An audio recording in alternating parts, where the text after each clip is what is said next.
Good morning, everybody, and welcome back to Coffee with Craig, where we talk about all things firearms, policy, politics, culture, you name it. We talk about it right here on Coffee with Craig. So please take a moment to like and share this program, whether you're watching us on Facebook or YouTube or listening to us on Apple Podcasts, Apple iTunes, Google Podcast, or Spotify, or any number of different podcasting services. Please make it a point to share with your friends so that they can join us in the conversation. Also, please make it a point to go to fpcgear.com. That's fpcgear.com. Very cool place to go find all sorts of Christmas stuff. It's not too late to buy that someone special, an item that tells the entire world that they are supporters of the Second Amendment. T-shirts, hoodies, coffee mugs, you name it. We've got it there, all at a reasonable price. Check it out and know that every dollar that you spend there is going to go right back into the fight for our right to keep and bear arms. That's fpcgear.com. Support the Second Amendment and look good doing it. All right. Before I get started on today's show, I just want to give a quick shout out to the folks over at the gun range in North Highlands, which is located here in Sacramento. I had a chance to visit there yesterday. I was in the area. I thought I would stop by. It's a place where I usually go shoot here locally. And, it was kind of funny because sometimes you do these shows and you see the number of views and you don't always know if people that you know or people in your area are watching. So I had a number of people come up and say hello and say that they were fans of the show. So I just wanted to say to each and every one of you, thank you. You guys have no idea how much that means, not just to me, but to the folks here at the Firearms Policy Coalition and the work that we do. I know you guys see me, but it's not me. It's not just me. It's a whole bunch of folks from our president, Brandon Combs, to Richard Thompson, who does a lot of our marketing, who does all of our, is ahead of all of our marketing and whatnot. You guys are grassroots organizing. You've got Evan, you've got Jonathan, you've got Sabrina, we've got Phil in Washington and in Oregon. I mean, we're not huge, but we are many people. And we are many people in that not only do we have the handful of people who actually work with us and for us, but we also have each and every one of you who donate and contribute. So I wanted to thank you guys. I just want to tell you that really did my heart good, you guys coming up and saying hello yesterday. Meant a lot to me, and it meant a lot to everyone here. And I just wanted to make sure you guys knew that, all of you who I had a chance to meet over at the gun range yesterday.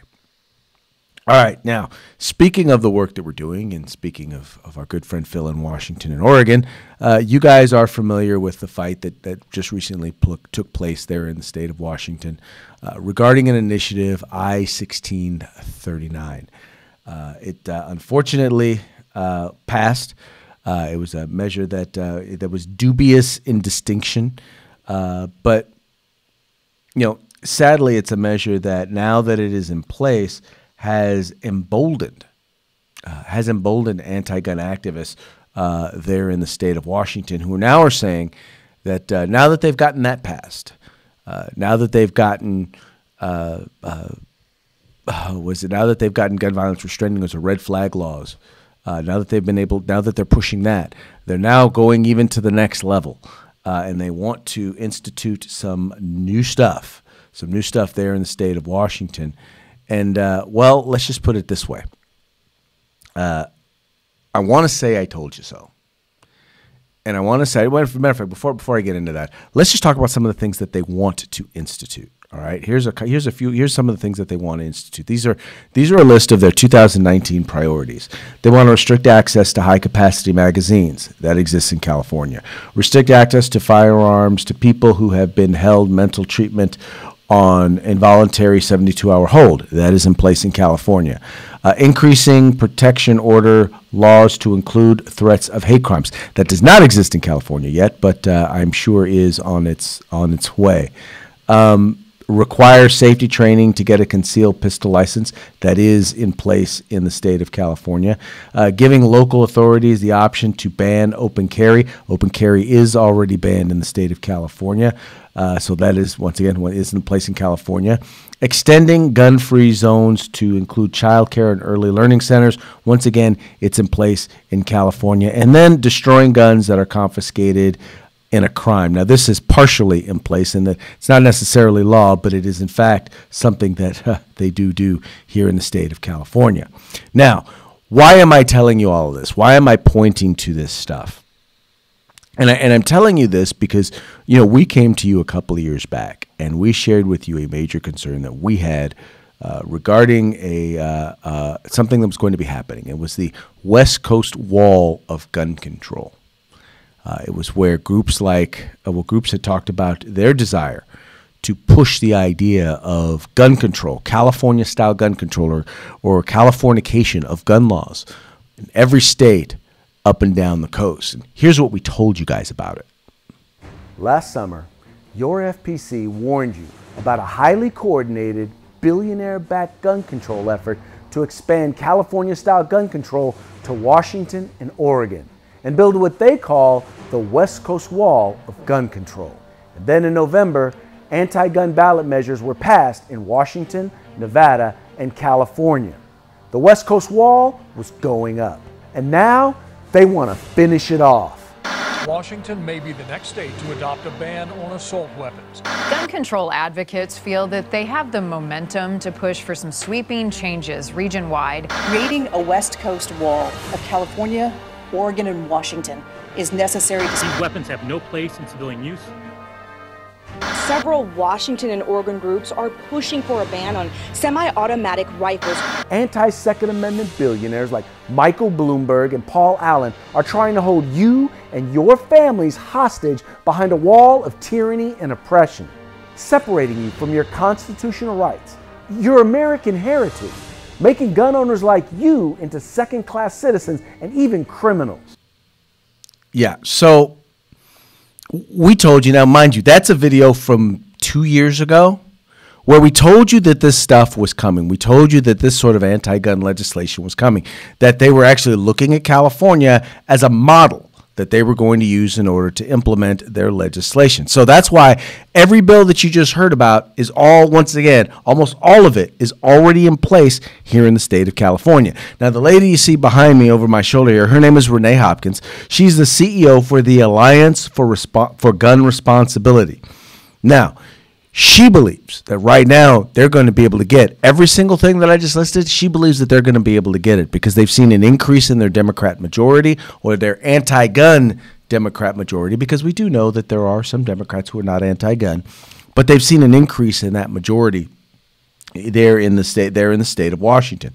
And so they're on high alert. But you know what? The thing is, they're not the only ones. In the state of Nevada, once again, they now have a Democratic anti-gun governor who they believe is going to do their bidding, as well as majorities in both houses of the Nevada legislature.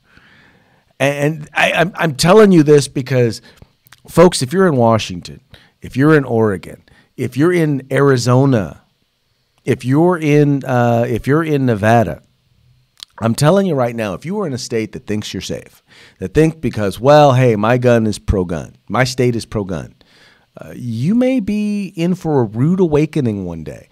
Understand this, that the front lines are being fought right now. The frontline fights are being fought in California, Washington, Oregon, Nevada.